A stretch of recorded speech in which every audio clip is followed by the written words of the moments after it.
Sud Radio et vous, le mois de janvier, essayez bien avancé. Certains n'ont pas encore lâché leur bonne résolution pour l'année 2026. Je vous en félicite, bravo à vous. Et tenez, parmi les bonnes résolutions, on peut rajouter aussi celle en matière de déco. On s'en donne. Allez, avec notre experte Sandrine Debruyne. Bonjour Sandrine. Bonjour Benjamin. Directrice de la rédaction de Maison Créative. La première des résolutions, c'est déjà de savoir ce qu'on ne veut plus voir en déco pour cette année 2026. Ouais, la déco, en fait, c'est un petit peu comme la mode, un éternel recommencement. Mais quand il y a quand même des choses qu'on ne veut absolument plus voir. Mais vraiment plus en fait. Des tendances usées, des intérieurs copier-coller, des effets waouh devenus franchement fatigants. Alors stop au trop vu, trop fait, trop même Instagrammable comme on dit. Ouais. Allez, sans nostalgie et sans pincette, commençons par dire au revoir au style industriel, brut, poussé à l'extrême. Alors on en a marre de ce total look en métal noir, béton froid, tuyau gris apparent et omniprésent. On veut de l'atmosphère qui soit un petit peu plus chaude, avec des formes organiques, plus rondes, des arches qui sont déjà apparues, vous me direz, il y a 2 ans, certes, mais elles ne cessent de gagner du terrain dans les intérieurs, et ça c'est pour créer un petit relief, un petit peu vraiment tout en douceur. Donc ça veut dire d'une certaine manière un retour au naturel, au vrai, c'est-à-dire que fini d'une certaine manière les plantes artificielles ? Alors ça aussi. Longtemps jugées pratiques, elles séduisent de moins en moins.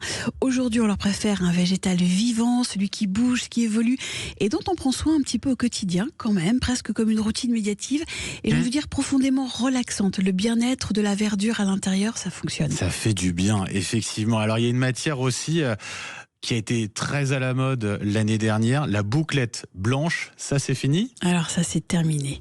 Elle a beaucoup donné, elle s'use, elle se fatigue, elle se salit trop vite, on lui préfère vraiment désormais de la couleur, de la douceur, du velours, le confort des matières plutôt lisses. Je sais que cette bouclette, vous m'avez demandé tout à l'heure, c'est un petit côté un peu désuet, c'est râpé, et puis... On en a peut-être trop vu. On en a peut-être trop vu.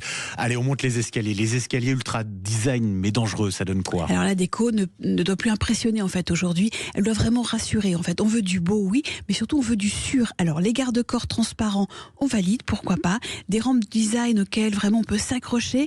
Et puis la lumière dans l'escalier, parce que c'est vrai que cet escalier qu'on voit très graphique, très sympa, vraiment avec des marches accrochées presque comme dans l'espace. Parfois un peu sombre aussi, ouais. C'est clair que c'est la chute assurée. Donc bon.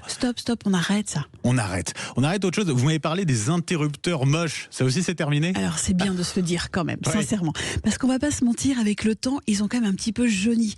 Et pire, parfois, ils sont quand même vraiment très mal placés. Donc, on oublie cette absence vraiment de finition déco. C'est totalement rédhibitoire aujourd'hui. C'est vrai, Sandrine, qu'on n'y pense pas toujours, mais ça saute aux yeux. Hein. Ça saute aux yeux parce que vraiment, tout à l'heure, je pense que vous rentrez chez vous, vous regardez votre interrupteur. Oui. Mais non seulement, bon, ok, vous pouvez le nettoyer, etc. Mais il est quand même un peu sale. Et puis la maison sans finition, c'est quand même une maison inachevée. Donc en 2026, le détail compte autant que le canapé. Les interrupteurs aujourd'hui se customisent, ils sont en verre trempé, en résine, avec des formes et des couleurs vraiment infinies, en céramique émaillée. C'est comme la petite touch en fait finale. Et puis on soigne aussi ses poignées, ses plaintes, ses raccords. Retenez que le diable est vraiment dans les détails et parfois même juste à côté de votre porte, hein, vraiment. Oui, bon allez, on rentre dans la salle de bain, les spots très puissants.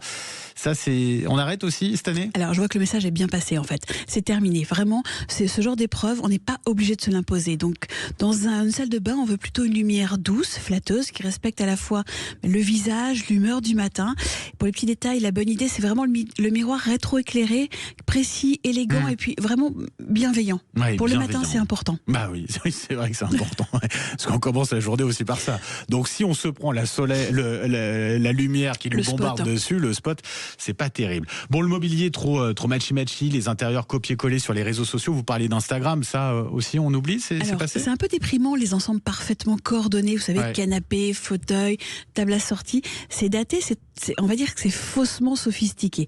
La tendance, elle est au mix des styles, des époques, des matériaux. On veut vraiment un retour à la personnalité, au mélange, à l'imprévisible, à la surprise, et surtout on néglige pas le confort. C'est pas parce qu'en fait on va avoir comme des choses qui vont être dépareillées qu'on ne sera absolument pas confortable. On reste sur le confort, hein, vraiment.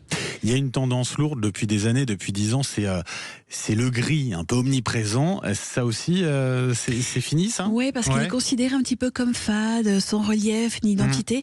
On est vraiment, on donne la place à des couleurs terreuses, des expressives qui viennent prendre le relais. Alors moi, je vous conseille d'écouter vraiment en replay la petite chronique que nous avons eue ensemble la semaine dernière. sur justement l'harmonie des couleurs en 2026. L'idée, c'est pas non plus de faire Legoland. Il faut vraiment qu'on reste dans cette harmonie des couleurs vives, joyeuses. Véritable. Le cocon, véritable, mais avec un petit peu de relief quand même. Il faut un petit peu de peps. Il faut vraiment que ça. Les années 80 sont revenus. Alors, moins violente, certes, mais il y a quand même ce mix and match des couleurs.